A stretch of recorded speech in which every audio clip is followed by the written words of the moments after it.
പഴയ കാലത്ത് എല്ലാ കാലത്തും ആടിനെ വളർത്തുന്നവരാണെങ്കിൽ റിഫായ് ഷേഖിന്റെ പേരിൽ ഒരു ആടുണ്ടാവും.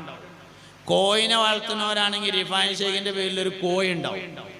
ജുമാദുൽ അവ്വൽ മാസത്തിൽ അതിനെ അർത്ഥം കണ്ട് മൗലൂദ് ഓതിയിട്ട് പെരക്കാരും തിന്നും, മല്ലാക്കാനെ ഒഴിച്ചും ചെയ്യും. അങ്ങനെ എല്ലാ പെരയിലും ഉണ്ടാവും. ഇന്ന് റിഫായ് ഷേഖും ഇല്ല, ആടും ഇല്ല, കോഴി ഇല്ല, ഒരു സംഭവം ഇല്ല. അങ്ങനെയാണ്. ആടും കോഴി ഉണ്ടെങ്കിലല്ലേ ഉള്ളൂ, വേണ്ടേ?